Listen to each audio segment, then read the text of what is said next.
رضوان اللہ تعالیٰ علیہما، اللہ تعالیٰ نے ان کو رسول پاک صلی اللہ تعالیٰ علیہ وسلم کے گھر میں اس طرح سے ودیعت فرمایا کہ ان کا نام بھی جنتی نام رکھا گیا۔ حسن اور حسین میرے آقا نے فرمایا اسما من الجنتی، یہ جنت کے ناموں میں سے ہے، جنت کے ناموں میں سے ہے۔ اور میرے آقا صلی اللہ علیہ وسلم اکثر امام حسین کو سونگھتے تھے۔ چومنا الگ چیز ہے نا، بچوں کو ہم بوسہ دیتے ہیں، چومتے ہیں، حضرت امام حسین کو حضور پاک صلی اللہ علیہ وسلم سونگھتے تھے۔ چومنا بھی ہوتا ہے، میرے آقا صلی اللہ علیہ وسلم سے چومنا بھی، بوسہ لینا بھی ثابت ہے، لیکن اکثر آپ ان کی گردن کے پاس اور ان کے چہرے کے پاس سونگھتے تھے۔ اور میرے آقا صلی اللہ علیہ وسلم فرماتے ہیں ہما ریحانتی فی الجنہ، یہ دونوں میرے لیے جنت کے ریحان پھولوں میں سے ہیں۔ جنت کے جس طرح ریحان پھول ہیں، اللہ تعالیٰ نے حسن و حسین رضی اللہ تعالیٰ عنہما کو جنت کے پھولوں کی طرح خوشبودار بنایا تھا۔ اندازہ کرو میرے عزیزو، جن شہزادوں کی خوشبو خود سید الانبیاء سونگھ رہے ہو، تو کیا اہل بیت میں خوشبو نہیں ہوتی ہے؟ کیا رسول اللہ کے خاندان میں خوشبو نہیں ہوتی؟ یہاں پر مجھے وہ بات یاد آتی ہے، کسی نے مجھ سے کہا تھا کچھ سال پہلے، میں نے ایک واقعہ بیان کیا تھا، اعلیٰ حضرت امام احمد رضا خان فاضل بریلوی رضی اللہ تعالیٰ عنہ کے اہل بیت کا ادب کرنے کا ایک واقعہ مشہور ہے، جس کو ایک صاحب نے اعتراض کر کے کہا تھا کہ ایسا کیسا انہوں نے سونگھ لیا۔ سنیے، بریلی شریف میں پالکی چلتی تھی، پالکی اسٹیشن سے گھر جانا ہو، کہیں پر بھی جانا ہو تو 4 لوگ جو ہے ایک چھوٹی سی پالکی اٹھاتے تھے، جیسے اب رکشہ ہے، پہلے وہ لوگ مزدور اٹھا کر کے لے جاتے تھے، عام تھا، یہ مکہ میں بھی موجود تھا، طواف کرانے کے لیے پالکیاں ہوتی تھی، حبشی لوگ اٹھاتے تھے۔ بریلی میں امام اہل سنت فاضل بریلوی نے یہ کرائے کے پالکی والوں کو بلایا، اس میں 3 لوگ تھے یا 4 لوگ تھے یا جتنے بھی تھے، پالکی اٹھانے والوں نے کرایہ طے کیا، اٹھا لیا۔ تھوڑی دیر کے بعد اعلیٰ حضرت فاضل بریلوی رضی اللہ تعالیٰ عنہ کہنے لگے روک دو روک دو۔ روکا گیا، اتر گئے، کہا کہ تم میں سے کوئی سید زادہ ہے؟ پالکی اٹھانے والوں میں سے کوئی سید زادہ ہے؟ تو لوگوں نے کہا میاں تمہیں تو کرائے سے مطلب ہے، کرایہ دو اور چلو آگے، پیسے دو اور اپنا، یہ کیا ہے، سید ہے، پٹھان ہے، کوئی بھی تو اٹھائے۔ اعلیٰ حضرت نے کہا ہرگز نہیں، میرا یہ شیوا نہیں ہے کہ کسی سید زادے پر میں سوار ہو جاؤں۔ آپ نے بار بار اصرار کیا تو ان پالکی اٹھانے والوں میں ایک سید زادہ تھا، انہوں نے کہا کہ ہاں میں سید ہوں۔ اللہ اکبر، تھوڑی دیر ہی سوار ہوئے تھے، اعلیٰ حضرت رضی اللہ تعالیٰ عنہ ان کے ہاتھوں کو پکڑ لیا، رونے لگے، بڑی خطا ہو گئی مجھ سے، غلطی ہو گئی، میں قیامت کے دن کیا منہ دکھاؤں گا رسول پاک کو کہ احمد رضا تو میرے بیٹے کے کندھے پر سوار ہوا تھا۔ اور رونے لگے۔ اس کے بعد اتنے ہی پر نہیں، معافی مانگ کر بلکہ اس سید زادے کو پالکی پر بٹھایا اور وقت کا مجدد خود پالکی اٹھایا، خود پالکی اٹھایا اور آگے تک لے کر کے گئے اور ان کو بہت سارا نذرانہ اور ہدیہ پیش کیا اور کہا سید زادے آپ کے لیے زیب نہیں دیتا کہ آپ لوگوں کا بوجھ اٹھائیں، میں جب تک زندہ ہوں آپ کی حاجات جو بھی ہوں گی مجھ غریب خانے سے آپ لے جایا کریں، آپ کا ہی در دولت ہے، آپ کے آقا آپ کے نانا کا دیا ہوا ہے۔ اس سید زادے کو اس کام سے ہمیشہ کے لیے دور کر دیا۔ یہ امام اہل سنت فاضل بریلوی رضی اللہ تعالیٰ عنہ کا مشہور واقعہ ہے، بیان بھی کیا جاتا ہے۔ کسی صاحب نے ہم سے کہا تھا کہ ایسا کیسے ان کو آ گئی تھی خوشبو، تو ہم نے یہی کہا کہ ان کی طرح عشق پیدا کرو، خوشبو آ ہی جائے گی۔ پیدا کرو جو گلاب کو سونگھے تو بھی کہے لب پھول، دہن پھول، زکن پھول، بدن پھول، واللہ جو مل جائے میرے گل کا پسینہ، مانگے نہ کبھی عطر نہ پھر چاہے دلہن پھول۔ کیا بات رضا اس چمنستان کرم کی، زہرا ہے کلی جس میں حسین و حسن پھول۔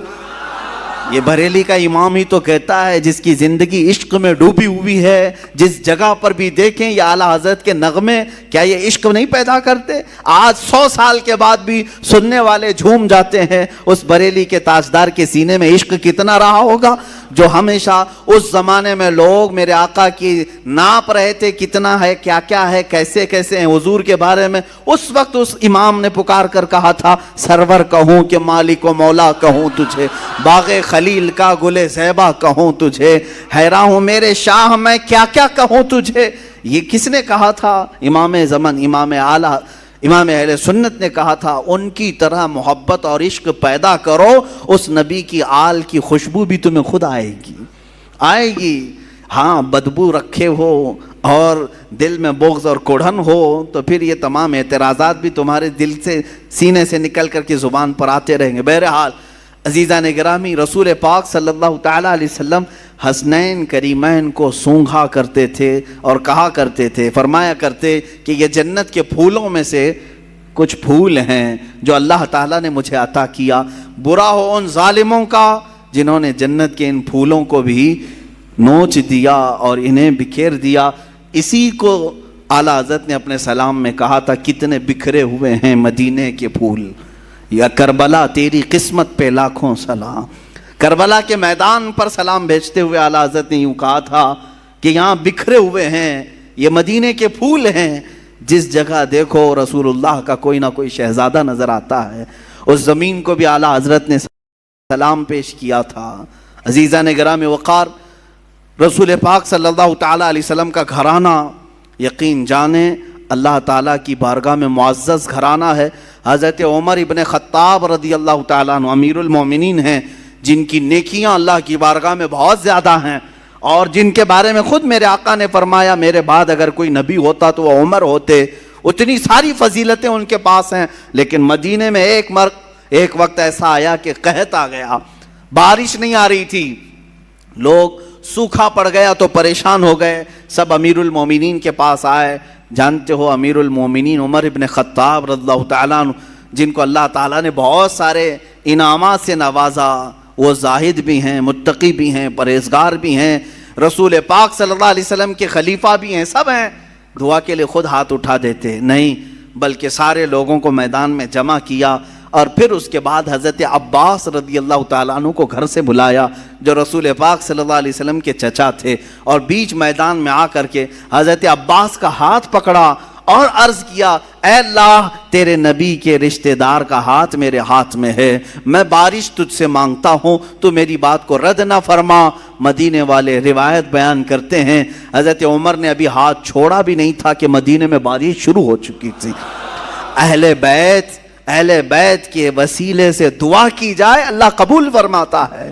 عزیزان گرامی وقار، رسول پاک صلی اللہ تعالیٰ علیہ وسلم کا گھرانہ آج بھی جو سادات ہیں ان کا احترام کیا جائے، ان کا ادب کیا جائے، عام لوگوں کی طرح ان کے ساتھ برتاؤ نہ کریں. رسول پاک صلی اللہ تعالیٰ علیہ وسلم کے گھر کے نسبتوں کا خیال ضرور رکھا جائے. جانتے ہیں کتنی بڑی وعید بھی آئی ہے جو ان کے ساتھ برا کرتا ہے.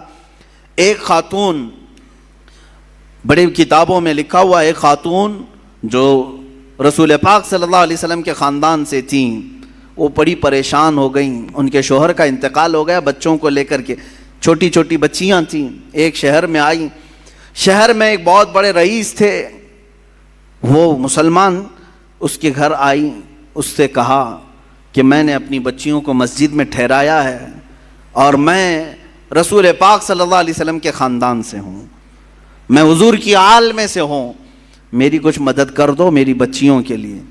اس رئیس زادے نے، اس امیر زادے نے کہا اچھا آپ مانگنے کا طریقہ ایسا بھی آ گیا، تم اگر آل رسول ہو تو کوئی ثبوت دے دو، کوئی پروف دے دو.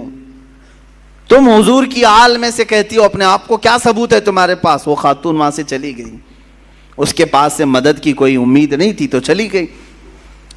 اسی وقت وہ شام میں گزر رہی تھی، بھوک کی شدت تھی. ایک ایسے بوڑھے شخص کو دیکھا جس کے ارد گرد بہت سارے لوگ جمع تھے. پوچھا کون ہے؟ کہا یہ شہر کا ایک مجوسی ہے، آگ کا پجاری ہے، لیکن لوگوں کو دیتا بہت ہے، بانٹتا رہتا ہے.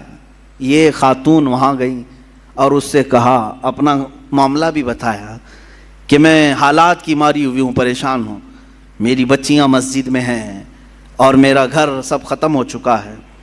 تو اس مجوسی شخص نے اتنا سنا تو فوراً اپنے گھر سے عورتوں کو بلوا کر کے کہا، جاؤ اس خاتون کی بچیاں جو مسجد میں ٹھہری ہیں عزت سے انہیں لے آؤ، اپنے گھر میں مہمان بناؤ. اور یہ خاتون کہتی ہے کہ یہ محمد صلی اللہ علیہ وسلم کی آل میں سے، ان کی عزت ہونی چاہیے. وہ تھا مسلمان نہیں تھا، عزت کیا. گھر میں ٹھہرایا اور خاتون کو اپنے گھر مہمان بنایا، ان کی خاطر تواضع کی۔ اب سنیں، رات ہو گئی، رات کے وقت یہ جو رئیس زادہ تھا، امیر زادہ تھا جو مسلمان تھا، اس نے خواب میں دیکھا قیامت کا منظر قائم ہے، حساب کتاب ہو رہا ہے، اور اسی وقت رسول پاک صلی اللہ علیہ وسلم تشریف لائے ہے۔ تو یہ رئیس زادہ فوراً حضور کی بارگاہ میں حاضر ہوا کہ آقا میری شفاعت فرمائیں۔ حضور پاک صلی اللہ علیہ وسلم نے فرمایا کیوں شفاعت کی جائے؟ کہا کہ آقا میں آپ کا امتی ہوں، آپ کا چاہنے والا ہوں۔ میرے آقا نے فرمایا کیا ثبوت ہے تمہارے پاس؟ میرے امتی ہونے کا کیا ثبوت ہے تمہارے پاس؟ وہاں کیا پیش کرتا؟ پروف پوچھنے والے، دلیلیں پوچھنے والے۔ حضور پاک صلی اللہ تعالیٰ علیہ وسلم نے جب یہ ارشاد فرمایا تو وہ لاجواب ہوا اور رونے لگا کہ آقا مجھ سے آپ اعراض نہ فرمائیں، مجھ سے آپ ناراض نہ ہوں۔ میرے آقا صلی اللہ علیہ وسلم نے فرمایا آج میری ایک شہزادی تیرے گھر آئی تھی، تو نے اس سے اس کے نسب کا ثبوت پوچھا تھا، اس کی مدد نہیں کیا تھا۔ اتنا حضور پاک صلی اللہ علیہ وسلم جلال میں بیان کر رہے تھے کہ اس کی آنکھ کھل گئی، دھاڑے مار کر کے رونے لگا۔ اچھا ایک چیز یہ بھی اس نے دیکھا اسی خواب میں کہ میرے آقا صلی اللہ تعالیٰ علیہ وسلم اسے جنت کی طرف دکھا رہے ہیں، اس مجوسی آدمی کے نام پر جنت میں ایک محل تیار ہے جس کے گھر وہ عورت ٹھہری ہوئی ہے، مجوسی آگ کا پجاری ہے لیکن اس کے نام پر جنت میں ایک محل ہے۔ تو یہ بیدار ہوا، بہت پریشان ہوا، اپنے مصاحبین کو بلایا، اپنے چاہنے والوں کو، اور کہا کہ یہ خاتون آئی تھی فلاں فلاں کہاں ٹھہری ہے، کیا یہ مجوسی اپنے گھر لے گیا ہے؟ سبوں نے تحقیق کی تو پتہ چلا ہاں اس مجوسی کے گھر ٹھہری۔ یہ دوڑا ہوا وہاں پہنچا، گیا اور اس مجوسی سے کہا کل رات جو خاتون تمہارے گھر آئی ہے برائے مہربانی اسے ہمارے گھر بھیج دو، وہ ہمارے مذہب سے ہے، ہمارے دین سے ہے، ہم اسے مہمان بنائیں گے۔ اس مجوسی نے کہا ایسا نہیں ہو سکتا۔ اس رئیس زادے نے کہا 1000 درہم میں تجھے تحفے میں دیتا ہوں، قبول کر لے۔ اس مجوسی نے کہا اس کا 10 گنا بھی دو تو میں اس مہمان کو تمہارے حوالے نہیں کروں گا۔ اس مجوسی نے اتنا اصرار کیا تو یہ پوچھنے لگا آخر اس عورت میں کیا ہے؟ کہا جو تو خواب دیکھ کر آیا ہے وہ سچ خواب دیکھ کے آیا ہے۔ کل جب وہ خاتون ہمارے گھر آئی، ہم رات کے وقت سوئے تھے، خواب میں رسول پاک صلی اللہ علیہ وسلم تشریف لائے، مجھے اور میرے پورے گھر والوں کو میرے آقا نے خود کلمہ پڑھایا۔ ہم اب مجوسی نہیں ہیں، ہم اہل ایمان میں سے ہیں۔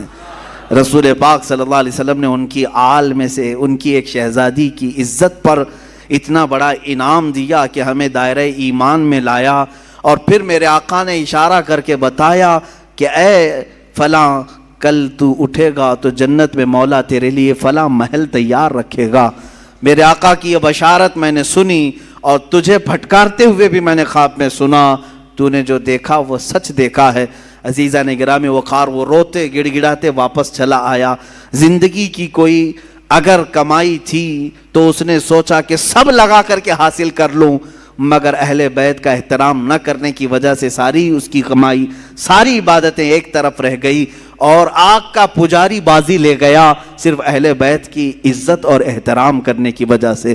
آج میں اس واقعے سے اتنا ضرور عرض کروں گا کہ اہل بیت میں سے جو کوئی بھی ہوں، وہ اگر خستہ حال نظر آتے ہیں، اگر پٹے پرانے کپڑوں میں ہیں، وہ حالات اور گردش حالات کے پیش نظر ان کی کمائی اور ان کے فلاں چیزوں پر اگر کوئی اثر پڑ بھی گیا ہو تو میرے عزیزو ہرگز یہ مت سمجھنا کہ یہ بکھرے ہوئے لوگ ہیں، ٹوٹے ہوئے لوگ ہیں، نہیں، بلکہ رسول اللہ سے اگر ان کا رشتہ ہے تو وہ ہمارے سروں کے تاج ہیں۔ وہ چاہے جس کونے میں بیٹھے ہوں، یہ ضروری نہیں کہ سید ہو تو بہت اعلیٰ قسم کے محل میں رہتا ہو، بہت اعلیٰ قسم کے لباس پہنتا ہو، بہت اعلیٰ قسم کی گاڑیوں میں چلتا ہو، ضروری نہیں۔ کبھی سید زیادہ غریب بھی ہو سکتا ہے، وہ فقر و فاقہ کو پسند کرنے والا سید زیادہ بھی ہو سکتا ہے۔ لہٰذا اس بات کا ہمیشہ خیال رکھا جائے کہ سید زادوں کا احترام ملحوظ نظر رہے، ورنہ ہمارا یہ کمایا ہوا عبادتوں کا خزانہ بھی ضائع ہو سکتا ہے۔ اب آئیں، یہ تو بعد میں آنے والے اہل بیت کے احترام اور عزت کی باتیں ہیں، ان کے متعلق یہ واقعات ہیں۔ لیکن خود رسول پاک کے جو شہزادے ہیں، میرے آقا صلی اللہ علیہ وسلم نے جن کی پرورش خود کی ہے، جن کے بوسے خود میرے آقا نے لیے، وہ حسن مجتبیٰ اور حسین اعظم رضی اللہ تعالیٰ عنہما، ان کی کتنی عزت اور ان کا کتنا احترام ہونا چاہیے۔ میرے آقا صلی اللہ علیہ وسلم دونوں شہزادوں کو کندھوں پر سوار کر کے مدینے لے جایا کرتے تھے۔ اکثر باہر جاتے تو دونوں شہزادے کندھوں پر سوار ہوتے۔ ایک صحابی نے ایک مرتبہ یہ دیکھ کر مسکرائے اور کہا، اے شہزادوں، کیا تمہاری قسمت ہے کہ سواری پائی بھی تو کیسی سواری پائی، کیسی سواری پائی، کائنات کا آقا و مولا رسول پاک صلی اللہ علیہ وسلم کے کندھے تمہیں میسر ہیں۔ اتنی تعریف پر میرے آقا صلی اللہ علیہ وسلم یوں نہیں فرماتے کہ تم صحیح کہہ رہے ہو، بلکہ میرے آقا یوں فرماتے، یہ کیوں نہیں کہتے کہ سوار بھی کتنے اچھے ہیں، سواری کی تم نے تعریف کی تو سوار کی بھی تعریف کرو کہ وہ بھی جنتی جوانوں کے سردار ہیں۔ میرے عزیزو، میرے آقا صلی اللہ علیہ وسلم نے فرمایا، من احب حسینا، جس نے حسین سے محبت کیا اس نے مجھ سے محبت کیا۔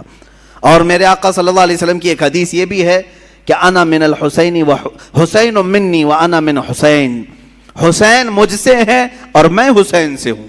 یہ کیسی بات ہے؟ حسین مجھ سے ہیں اور میں حسین سے ہوں۔ ایک جملہ تو اس میں سمجھ میں آتا ہے، حسین مجھ سے ہیں۔ حضور نے فرمایا یقیناً اولاد باپ سے ہی ہوتی ہے، اولاد اس کے دادا نانا سے ہی ہوتی ہے۔ میرے آقا صلی اللہ علیہ وسلم کا یہ فرمان سب کو معلوم ہوگا۔ حضور نے فرمایا حسین مجھ سے ہیں، یقیناً حضرت فاطمہ حضور کی بیٹی ہیں اور حضرت امام حسین حضرت فاطمہ کے لخت جگر ہیں، تو حسین حضور سے ہیں۔ لیکن جو دوسرا جملہ ہے، میرے آقا نے فرمایا میں حسین سے ہوں، یہ کیسے؟ میں حسین سے ہوں، بھلا کوئی نانا اپنے نواسے سے ہو سکتا ہے؟ لیکن میرے آقا نے فرمایا، اب محدثین اس کی تشریح میں فرماتے ہیں حسین مجھ سے ہیں کا مطلب یہ ہے کہ اولاد کے اعتبار سے حسین رسول سے ہی ہیں، اور حضور نے جو فرمایا میں حسین سے ہوں، اس کا مطلب ہے کہ میرا پورا دین حسین سے چلنا ہے۔ اسی کی تشریح کرتے ہوئے امام الہند سلطان الاولیاء غریب نواز نے فرمایا تھا، شاہ است حسین بادشاہ است حسین، دین است حسین دین پناہ است حسین، سرداد نداد دست در دست یزید، حقا کے بنائے لا الہ است حسین۔ فرماتے ہیں معین الدین حسن چشتی غریب نواز اپنے ہی دادا اور اپنے ہی نانا کی شان میں امام حسین شاہ ہیں، شاہ نہیں بلکہ بادشاہ ہیں۔ شاہ میں اور بادشاہ میں فرق سمجھ میں آتا ہے؟ ویسے تو سب لوگ کہتے ہوں گے فلاں شاہ ہے فلاں بادشاہ ہے، دونوں میں فرق ہے۔ شاہ جو ہے سلطان کو کہتے ہیں، اور بادشاہ کنگ میکر کو کہتے ہیں، جو بادشاہ بناتا ہے، جو شاہ بناتا ہے اس کو بادشاہ کہا جاتا ہے۔ اور دین است حسین دین پناہ است حسین، حسین پورے دین کا نام ہے، حسین دین کی حفاظت کرنے والے کا نام ہے۔ اپنا سر دے دیا، ہاتھ یزید کے ہاتھ میں نہیں دیا۔ حق تو یہ ہے کہ لا الہ کی جڑ کا نام حسین ہے۔ اب سمجھ میں آیا حضور حسین سے کیسے ہے؟ حضور حسین سے کیسے ہیں؟ رسول پاک صلی اللہ علیہ وسلم کا دین حسین سے ہے۔ جو حسین پاک سے نفرت کیا، بغاوت کیا، وہ دین سے نکلنے والوں میں سے ہے، خارج ہونے والوں میں سے ہے۔ میرے آقا صلی اللہ